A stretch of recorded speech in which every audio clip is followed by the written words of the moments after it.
Hola, ¿qué tal amigos? ¿Cómo están todos ustedes? Mi nombre es Manuel Ocampo Ponce y les saludo muy afectuosamente a nuestros amigos de Norte, Centro y Sudamérica, a nuestros amigos de España, desde su canal de Mariavisión Luz Católica. Estamos en su programa Concilios, analizando el Concilio Vaticano II. Así que hoy vamos a ver cosas interesantísimas. Quédese con nosotros. Comenzamos. Bienvenidos.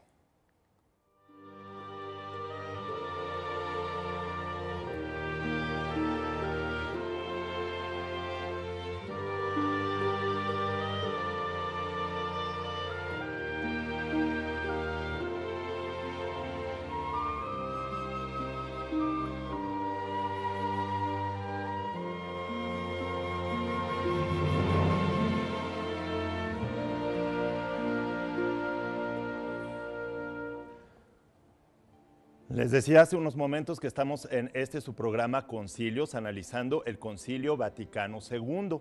A propósito del Año de la Fe, es muy importante que nosotros profundicemos en este último concilio ecuménico, es decir, de toda la Iglesia. Es un concilio importantísimo porque en él se analizaron cuestiones fundamentales de las problemáticas sobre la fe, sobre la doctrina que había ya en el siglo XX. Estamos cumpliendo 50 años de este Concilio Vaticano II y más o menos alrededor de los 50 años, pues es muy importante que nosotros veamos qué efectos ha tenido este concilio, qué impacto ha tenido. Estamos analizando principalmente ahorita la parte de las constituciones dogmáticas y dentro de las constituciones dogmáticas tenemos dos que son una sobre la Iglesia, la Lumen Gentium, y otra sobre la Divina Revelación, que es la Dei Verbum. Estas dos constituciones son dogmáticas y por eso tienen una vital importancia dentro de todo lo que fue el contexto del Concilio Vaticano II. Sin embargo, hay que recordar que, bueno, el Concilio Vaticano II es el último, pero ha habido 21 concilios ecuménicos en la historia de la Iglesia Católica, además del primer concilio de Jerusalén, que fue más o menos alrededor del año 49-50 después de Cristo. Entonces, démonos cuenta también que dentro del Concilio Vaticano II tenemos muchísimos documentos, o sea, tenemos 4 constituciones, 3 declaraciones y 9 decretos. Entonces es mucho material el que hay que ir analizando. Pero ahorita nos estamos centrando y estamos viendo ciertos paralelismos en estos dos documentos que son, por un lado, la Lumen Gentium, que es la Constitución Dogmática sobre la Iglesia, y por otro, la Dei Verbum, que es sobre la Divina Revelación. Entonces, hemos estado viendo, ¿verdad?, en el desarrollo de varios programas, cómo esta Constitución, sobre todo la Lumen Gentium, trata de cómo está conformada la Iglesia, cómo la Iglesia tiene por cabeza a Cristo, tiene como cuerpo a todos nosotros, todos los bautizados, y tiene como alma al Espíritu Santo. Mientras que en la Dei Verbum hemos estado viendo lo que es la Divina Revelación, es decir, que la Divina Revelación incluye la Sagrada Escritura, que es el Antiguo y el Nuevo Testamento, y la Sagrada Tradición de la Iglesia. De modo que Divina Revelación, Antiguo y Nuevo Testamento, y Sagrada Escritura, que es Antiguo y Nuevo Testamento, y la tradición de la Iglesia constituyen todo lo que es la revelación cristiana. De modo que hay que también ver que cuando nuestros hermanos separados o otras sectas protestantes excluyen la tradición de la Iglesia, excluyen el Antiguo Testamento o peor aún hacen versiones diferentes del Nuevo Testamento, pues ya no es la Iglesia que fundó nuestro Señor Jesucristo y entonces tenemos varios problemas por ahí que hay que ir conociendo, pues gracias a estos documentos que se elaboraron durante el Concilio Vaticano II. Entonces, pues estamos viendo la Lumen Gentium y la Dei Verbum. Ahora vamos a profundizar un poquito más en estas dos constituciones dogmáticas y vamos a descubrir una gran riqueza que se encuentra en estos documentos. Realmente un concilio, bueno, pues aunque es como un huracán que pasa, porque siempre los concilios son en contextos difíciles de la Iglesia, en contextos dramáticos. El contexto en el que se desarrolló el Concilio Vaticano II es el de pues, la culminación de todos los problemas de la modernidad, del desarrollo científico, el desarrollo tecnológico, retos muy grandes para la Iglesia y sobre todo pues, el idealismo, el materialismo, el capitalismo, el comunismo, todo eso fue muy grave en el siglo XX y fue el contexto en el que se desarrolló este Concilio Vaticano II. Pero también es una gran fiesta de la Iglesia porque los concilios siempre son asistidos por el Espíritu Santo y entonces el Espíritu Santo pues es realmente el que va iluminando a los padres conciliares para que después todo lo que sale en ese concilio sea avalado por el Papa y entonces forme parte de lo que se llama el magisterio ordinario de la Iglesia, es decir, todo lo que se ha enseñado en la Iglesia. Tomemos en cuenta que la divina revelación queda ya completamente terminada con la encarnación de Cristo y con la vida de Jesucristo en la tierra. Cristo ya fue la última palabra y entonces ahí termina, ya está completa toda la revelación, ¿sí? Pero esta revelación, sin embargo, hay que irla desvelando en el tiempo. Entonces, no aumenta en cantidad, pero sí en la profundidad y en la calidad con la que nosotros los cristianos vamos descubriendo en el transcurso de los siglos toda aquella riqueza que tiene la revelación divina. Que recordemos, Dios es el que se revela a sí mismo, pero además revela su plan de salvación, que es un plan de salvación que es para todos los hombres y que además no solamente es para que nosotros lo conozcamos, sino para que este plan de salvación se realice efectivamente y objetivamente en la Iglesia.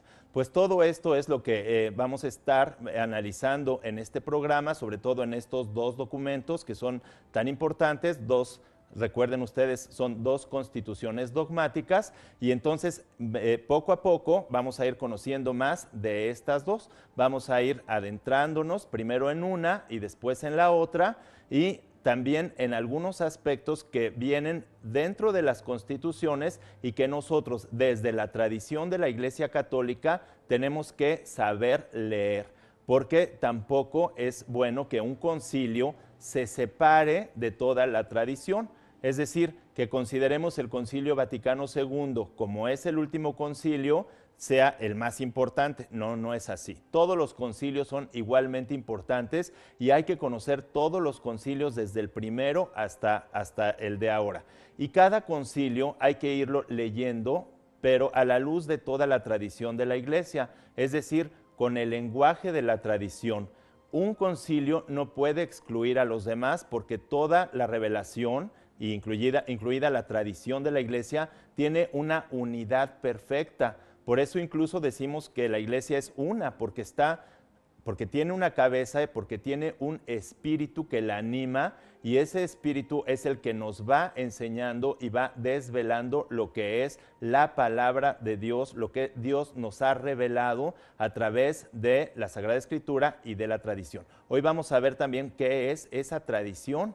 En realidad, ¿qué es concretísimamente la tradición de la Iglesia? Cosa que, bueno, pues tenemos que saber todos los cristianos. Así que me alegra muchísimo estar aquí con ustedes. Recuerden que es muy importante que ustedes nos hablen. Tengo mi cuenta de Twitter abierta aquí ya tengo listo el celular para recibir todos sus comentarios, sus preguntas, sus aportaciones. A mí me gusta mucho interactuar con ustedes y también, bueno, pues me da mucho gusto que han estado comprando los programas, toda la colección de programas. Ya llevamos 10 programas de concilios, estamos en el programa número 11 y me da mucho gusto que ahora me han indicado que pues, se están vendiendo los paquetes para la catequesis.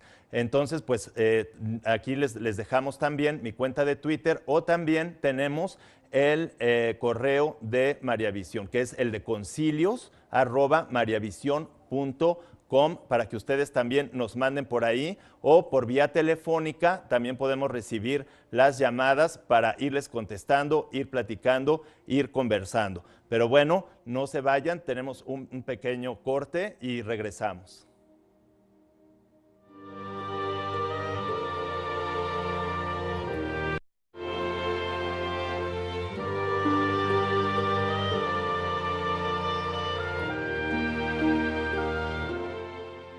Ya estamos aquí de regreso en su programa Concilios. Tengo ya lista la cuenta de Twitter para recibir sus comentarios y bueno, vamos en este bloque a analizar un poco sobre la situación de la Iglesia o sobre la Iglesia en la Constitución Dogmática Lumen Gentium. Hemos dicho que hay una analogía entre lo que es el cuerpo humano y la Iglesia. Cristo, la cabeza, y el cuerpo, todos sus miembros, todos los bautizados, pero lo que da unidad y vida es el Espíritu Santo. Entonces, esta analogía es muy importante, pero no es la única, porque también hay otra analogía en donde tenemos a Cristo como el esposo y la iglesia como la esposa. La iglesia que pasa a formar parte del esposo, como parte de su cuerpo, y entonces el esposo la llena de dones sobrenaturales. Pero para comprender todo esto aquí en María Visión hemos preparado un pequeño material que les pido pongan mucha atención porque después vamos a comentar.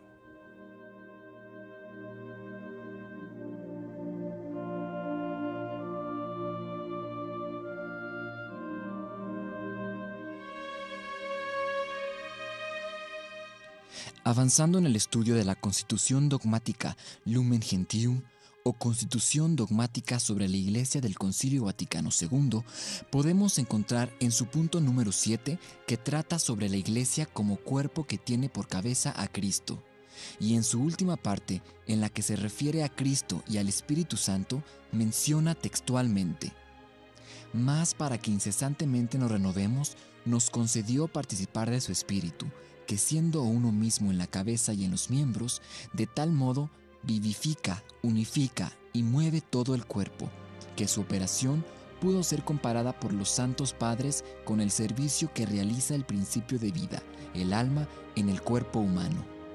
Y en el punto número 8 añade: «Cristo, por cierto, ama a la Iglesia como a su propia esposa, como el varón que amando a su mujer ama a su propio cuerpo.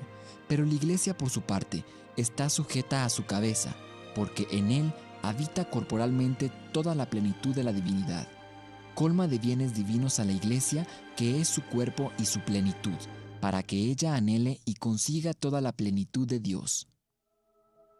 Cristo, mediador único, estableció su Iglesia santa, comunidad de fe, de esperanza y de caridad en este mundo, como trabazón visible, y la mantiene constantemente, y por ella comunica a todos la verdad y la gracia. Pero la sociedad dotada de órganos jerárquicos y el cuerpo místico de Cristo, reunión visible y comunidad espiritual, la Iglesia terrestre y la Iglesia dotada de bienes celestiales, no han de considerarse como dos cosas, porque forman una realidad compleja, constituida por un elemento humano y otro divino. Por esta profunda analogía se asimila al misterio del Verbo encarnado, pues como la naturaleza asumida sirve al Verbo divino como órgano de salvación, a él indisolublemente unido, de manera semejante la unión social de la Iglesia sirve al Espíritu de Cristo, que la vivifica para el incremento del cuerpo. Esta es la única Iglesia de Cristo, que en el símbolo confesamos una santa, católica y apostólica, la que nuestro Salvador entregó después de su resurrección a Pedro para que la apacentara, confiándole a él y a los demás apóstoles su difusión, y la erigió para siempre como una columna fundamento de la verdad. Esta Iglesia, constituida y ordenada en este mundo como sociedad, permanece en la Iglesia católica, gobernada por el sucesor de Pedro y por los obispos en comunión con él, aunque puedan encontrarse fuera de ellas muchos elementos de santificación y de verdad que, como dones propios de la Iglesia de Cristo, inducen a la unidad católica. Mas como Cristo efectuó la redención en la pobreza y en la persecución, así la Iglesia es llamada a seguir igual camino para comunicar a los hombres los frutos de la salvación. Cristo Jesús, existiendo en la forma de Dios, se anonadó a sí mismo tomando la forma de siervo, y por nosotros se hizo pobre siendo rico. Así, la Iglesia, aunque el cumplimiento de su misión exige recursos humanos, no está constituida para buscar la gloria de este mundo, sino para predicar la humanidad y la abnegación en primer lugar con su ejemplo. Cristo fue enviado por el Padre a evangelizar a los pobres y a levantar a los oprimidos, para buscar y salvar lo que estaba perdido. De manera semejante, la Iglesia abraza a todos los afligidos por la debilidad humana. Más aún, reconoce en los pobres y en los que sufren la imagen de su fundador pobre y paciente. Se esfuerza en aliviar sus necesidades y quiere servir en ellos a Cristo. Pues mientras Cristo, santo, inocente, inmaculado, no conoció el pecado, sino vino a expiar solo los pecados del pueblo, la Iglesia, recibiendo en su seno a los pecadores, santa al mismo tiempo que necesitada de purificación constante, busca sin cesar la penitencia y la renovación. La Iglesia va peregrinando entre las persecuciones del mundo y los consuelos de Dios, anunciando la cruz y la muerte del Señor hasta que Él venga. Se vigoriza con la fuerza del Señor resucitado para vencer con paciencia y con caridad sus propios sufrimientos y dificultades internas y externas, y descubriendo finalmente en el mundo el misterio de Cristo, aun cuando entre penumbras, hasta que al fin de los tiempos se descubra con todo esplendor.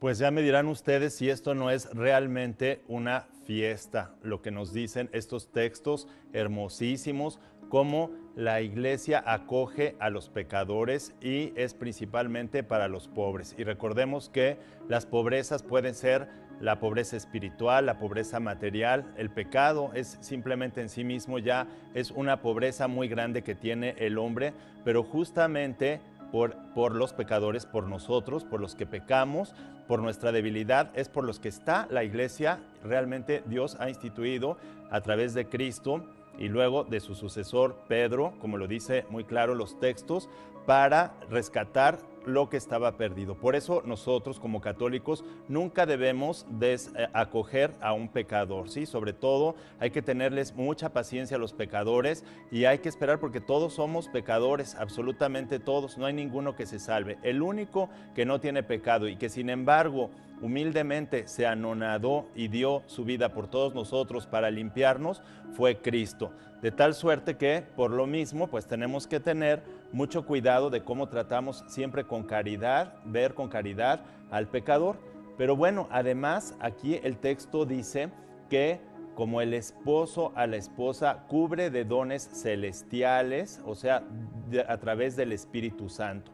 Y entonces vemos todas las riquezas espirituales que se acaban de mencionar aquí rápidamente, pero no hay que dejarlas escapar, porque por un lado tenemos mencionada en estos textos la gracia tan importante que es la participación formal, aunque en parte igual y en parte distinta, de la vida de Dios a la criatura, al hombre, ¿sí? Es como nosotros por la gracia participamos de la vida de Dios. La gracia nos hace hijos de Dios, pero además por la gracia santificante nos da Dios todo lo necesario, nos prepara nuestra alma para poder compartir de su vida divina. Y la gracia, fíjense que es algo estático, porque la gracia radica en el alma, en la parte estática del hombre. Tiene que ser animada o movida por las virtudes, por los dones, por las virtudes sobrenaturales y por los dones del Espíritu Santo, además de las carismas. Los carismas que son gracias también que Dios da para poder mejorar o ayudar en casos concretos en su iglesia. Pero además recordemos que todos los católicos, pero principalmente el Papa, tiene unas gracias que son gracias gratis dadas y que las da Dios aun cuando no haya un incremento de la gracia santificante, sino que realmente Dios obra a través de las personas cuando tienen un plan, y como todos, absolutamente todos, tenemos un plan en la iglesia, pero sobre todo el Papa, pues el Papa cuenta con estas gracias especiales, las gracias gratis dadas, y que sirven para fortalecer, van dadas al exterior, para fortalecer la fe de los demás, no para santificarse tanto el Papa, sino para que a través de él Dios actúe y se santifique todos los católicos. Entonces, Bueno, dentro de estas virtudes no hay que confundirnos. Fíjense, tenemos por una parte, son muchas virtudes y muchos dones. Por una parte tenemos las virtudes intelectuales. ¿Qué quiere decir virtud intelectual? La que perfecciona al intelecto. Entonces, así como la gracia perfecciona al alma directamente, la prepara, las virtudes intelectuales sobrenaturales, porque también hay naturales que nosotros ya tenemos por naturaleza, pero esas virtudes naturales pueden recibirse también de forma sobrenatural, y las intelectuales son la ciencia, la inteligencia, la sabiduría, el arte y la prudencia. Fíjense, son 5 virtudes intelectuales, pero sobre todo estas pueden ser recibidas sobrenaturalmente. Es decir, Dios da estas virtudes a las personas para que puedan ayudarles a ir obrando, o sea, para que Dios, el Espíritu Santo obre en su alma y puedan ir realizando actos humanos cada vez más buenos y perfectos. Pero además de las virtudes intelectuales, tenemos las virtudes morales. Fíjense, mientras las virtudes intelectuales buscan perfeccionar a la inteligencia, que es nuestra facultad que nos sirve para conocer la verdad, que es lo más importante de todo, las virtudes morales nos ayudan a actuar, a obrar conforme a esa verdad. Por eso, las virtudes intelectuales, aunque sean infusas, algunas pueden ser infusas, estas virtudes no son en sentido pleno virtudes. ¿Por qué? Porque les hacen falta las virtudes morales. No basta con conocer, sino que hace falta que nuestra voluntad actúe conforme a lo que hemos conocido. Y entre las morales tenemos también la prudencia, porque es una virtud muy importante, que deberíamos dedicar un programa entero nada más a esa, porque es intelectual y moral.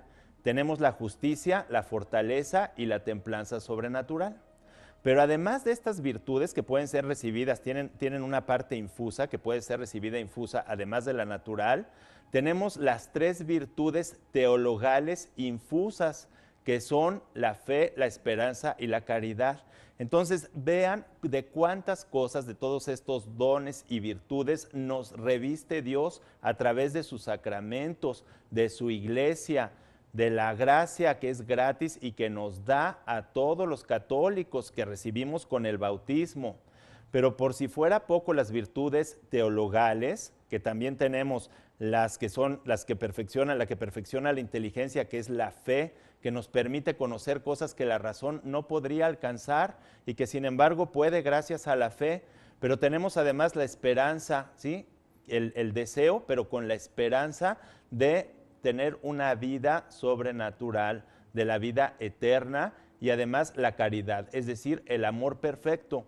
Pero esta caridad, el amor perfecto, que es la virtud infusa más importante y más perfecta de todas, no puede llegar a su máxima perfección sin otro nivel, que es los dones, y sobre todo el don de la sabiduría. Entonces, aparte tenemos los 7 dones del Espíritu Santo, y entre las virtudes y los dones hay una diferencia que vamos a ver después de un corte.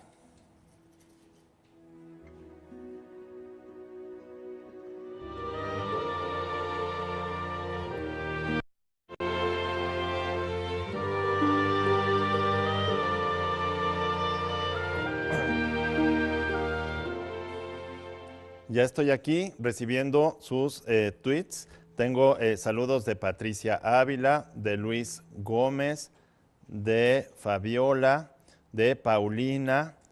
Les mando un saludo también a Ivy, a Clar Oso, a Carmen, a Teresita. Bueno, muchos saludos a todos ustedes. Ya estamos aquí conectados y estábamos hablando de las virtudes sobrenaturales, luego las virtudes sobrenaturales infusas, fe, esperanza y caridad, y de los dones del Espíritu Santo. Son 7 dones, y también estos dones van más o menos en paralelo con lo que son las virtudes. Tenemos por un lado el don de entendimiento, el don de ciencia, el don de sabiduría, tenemos el don de temor, el don de piedad, el don de fortaleza y tenemos el temor de Dios. Entonces, estos dones, la diferencia entre un don y una virtud es que mientras la virtud actúa sometiéndose al discurso de la razón o a la debilidad de la voluntad, la virtud, aunque sea sobrenatural, siempre va sometida, pero el don no. El don actúa directamente en el hombre, moviéndolo sin prejuicio de su libertad, sin perjuicio de su libertad, lo mueve al hombre, pero como si fuera Dios el que actuaba. Por eso los dones son más perfectos y les decía que la sabiduría es la que perfecciona a la caridad. La caridad no alcanzaría la virtud infusa de la caridad, la perfección que tiene que alcanzar si no fuera por el don de la sabiduría. Pero además también vamos a ver ahora un poco más sobre la constitución dogmática Dei Verbum, sobre la divina revelación, que les he dicho es Sagrada Escritura y tradición de la Iglesia, Sagrada Tradición. Pero para esto también hemos preparado un material que pongan mucha atención porque también vamos a comentar.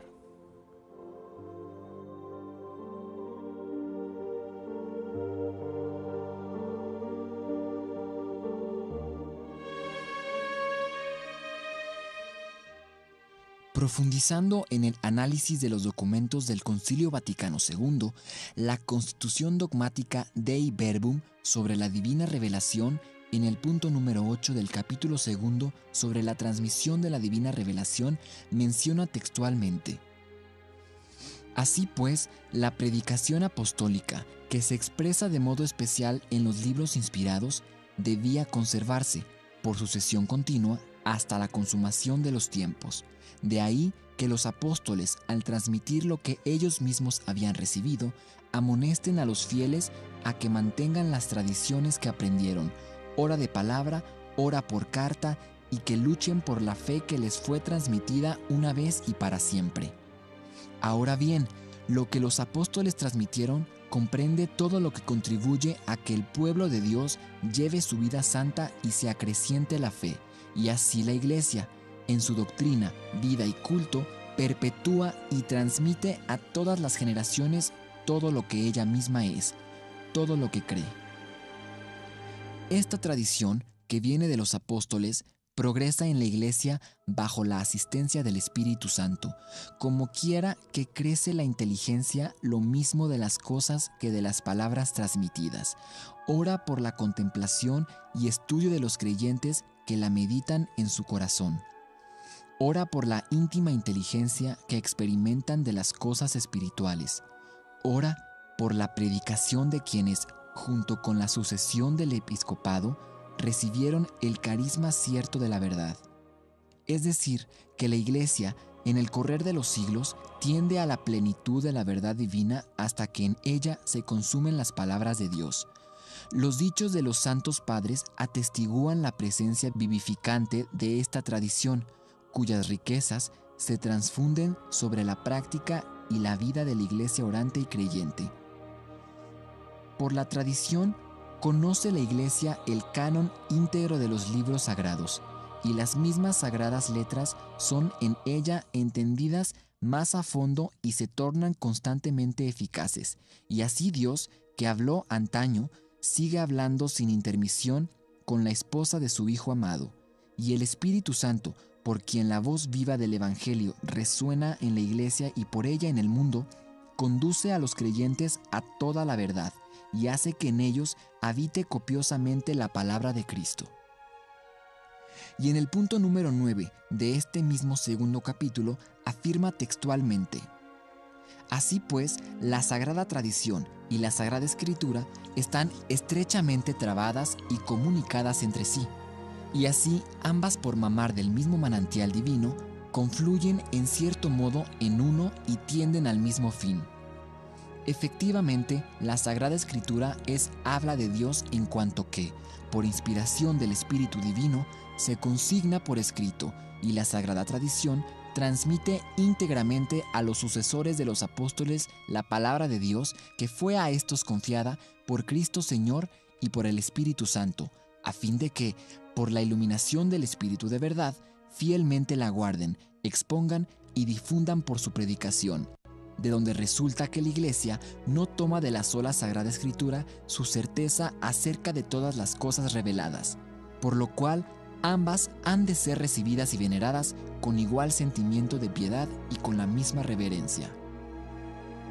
Y para terminar de aclarar este tema, en el punto 10 del capítulo 2 sobre la transmisión de la revelación divina, la Constitución Dogmática Dei Verbum concluye este capítulo diciendo textualmente: la Sagrada Tradición y la Sagrada Escritura constituyen un solo depósito sagrado de la palabra de Dios encomendado a la Iglesia, al que se adhiere todo el pueblo santo unido a sus pastores, y así persevera constantemente en la doctrina de los apóstoles y en la comunión, en la fracción del pan y en las oraciones, de suerte que en el mantenimiento de la fe transmitida en su ejercicio y profesión se da una singular colaboración de prelados y fieles.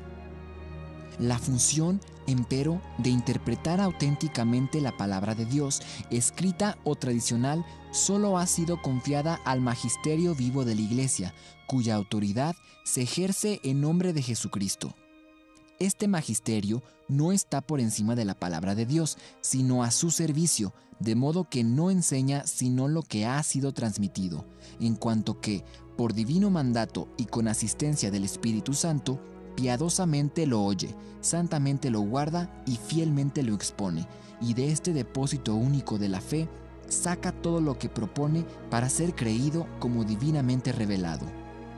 Es pues evidente que la Sagrada Tradición, la Sagrada Escritura y el magisterio de la Iglesia, por designio sapientísimo de Dios, se traban y asocian entre sí de manera que uno no subsiste sin los otros, y todos juntos, cada uno a su modo, bajo la acción del único Espíritu Santo, contribuyen eficazmente a la salud de las almas.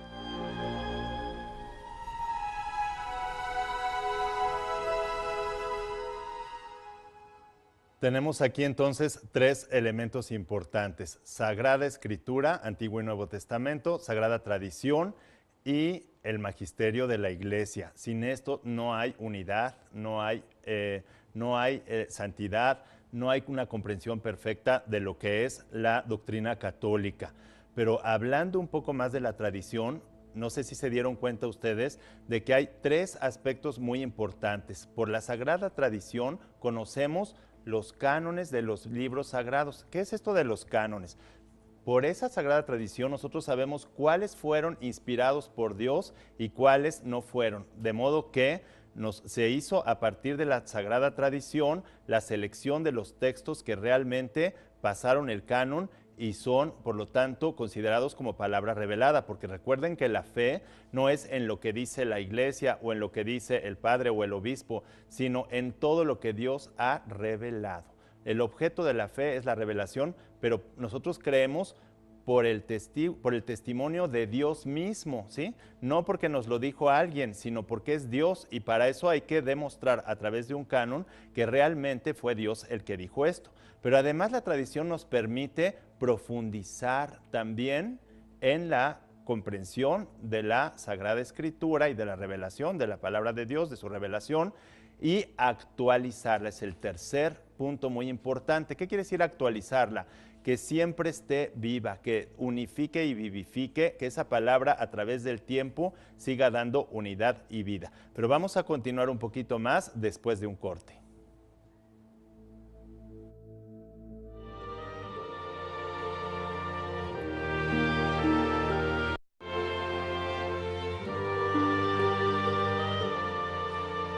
Sí, les estaba diciendo, bueno, que aquí en María Visión somos un equipo y bueno, pues que estamos trabajando y tenemos todos los programas a disposición. Hay parroquias que se han estado llevando los programas completos, toda la colección se puede conseguir a los teléfonos de María Visión para que puedan tener toda esta información. Y bueno, retomando un poco lo que estábamos viendo antes del corte, el magisterio es el único criterio autorizado para interpretar, ¿sí?, la Sagrada Escritura. Y es así, a través del magisterio de la Iglesia y con la tradición, que todavía no decimos bien qué es esta tradición, pero en realidad la tradición es la vida de la iglesia. Es decir, Cristo transmitió la palabra a sus apóstoles, no nada más la palabra, sino también acciones. Y a partir de estas acciones y de esta palabra de Jesucristo, de los milagros y de todo lo que realizó durante su vida, bueno, pues reciben todo esto los apóstoles y lo van transmitiendo, ¿sí? Entonces lo conservan íntegramente, luego lo van exponiendo, lo van transmitiendo, pero siempre con la garantía del Espíritu Santo que va garantizando, ¿verdad?, que no va a haber alteración, de modo que se va transmitiendo a través de los 2000 años que lleva ya la iglesia. Fíjense nada más, si no hay una acción del Espíritu Santo, ¿qué institución puede mantenerse tan íntegra y tan una? Un mensaje que se va desvelando a través de la tradición, que entonces es esta vida de la iglesia, todos los dones que se transmiten a la gente, los que tienen el don de ciencia, aquellos que escribieron lo que habían visto directamente de Jesucristo. Imaginen ustedes nada más qué impresionante es todo esto. Pero además también las instituciones, o sea, instituciones como por ejemplo los sacramentos, toda esta vida, la liturgia, que es importantísima, y que también hay un documento especial de la liturgia, porque como ustedes saben, bueno, pues también hubo en estas épocas cambios en la liturgia, porque la liturgia también se va actualizando. Actualizar no quiere decir cambiar ni poner en la moda, no quiere decir eso, sino actualizar quiere decir que siempre es actual, que siempre responde a los problemas fundamentales del hombre y que siempre está viva esa palabra. No es una palabra muerta, sino viva. Entonces, para esto también hay que saber que además de la tradición, de la Sagrada Tradición, de la Sagrada Escritura, tenemos entonces el respaldo del magisterio de la Iglesia. ¿Pero qué es ese magisterio de la Iglesia? Bueno, pues tenemos este magisterio que se llama magisterio ordinario y que es lo que siempre se ha enseñado durante todos los siglos, desde los desde los apóstoles y luego los padres de la iglesia, toda la Edad Media hasta la actualidad. A eso se llama magisterio ordinario y se encuentra principalmente pues en los documentos de los concilios, de los doctores de la iglesia, etcétera, etcétera, pero en los documentos oficiales principalmente. Y luego además tenemos el magisterio, que es un magisterio extraordinario, que es el Papa cuando habla ex cátedra o con formulaciones solemnes. No siempre el Papa como ser humano, igual que los obispos, pues pueden tener opiniones o errores en sus opiniones personales, pero cuando ya habla ex cátedra, entonces está garantizada la infalibilidad de lo que dice, y esto exclusivamente en cuestiones de dogma o de moral. Muy pocas veces en la historia el Papa se ha pronunciado de esta manera, pero lo ha hecho cuando ha sido necesario y entonces se han aclarado problemas muy graves. O además hemos también descubierto verdades impresionantes como la Inmaculada Concepción, etcétera, ¿sí? Entonces, pero además tenemos este magisterio que es el Papa junto con los obispos, todos los obispos teniendo con cabeza al Papa. Un obispo solo no es el Papa, ni todos los obispos sin el Papa, sino que tienen que ser todos los obispos teniendo al Papa por cabeza. Entonces, bueno, es así como hemos visto y avanzado un poquito más en este programa en lo que es la Constitución Dogmática Dei Verbum y la Lumen Gentium. Pero bueno, los esperamos, pues como siempre, en el siguiente programa, porque el tiempo pues ya se nos fue. Les mando un saludo muy cariñoso a todos, bueno, de aquí, de parte de María Visión. Muchas gracias y hasta la próxima.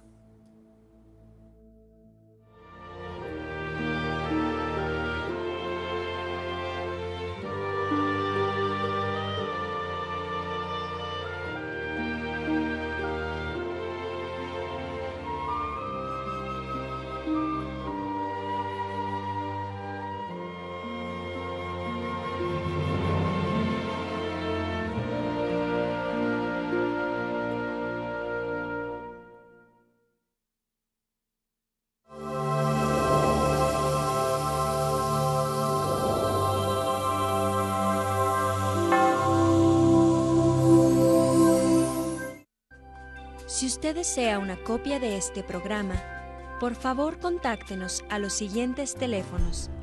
Desde el extranjero, marque 0052 33 3770 1814 y del interior de la República Mexicana al 01900 849 3507 o escríbenos a nuestro correo electrónico tiendavirtual@mariavision.com y visita nuestra página web www.mariavision.com.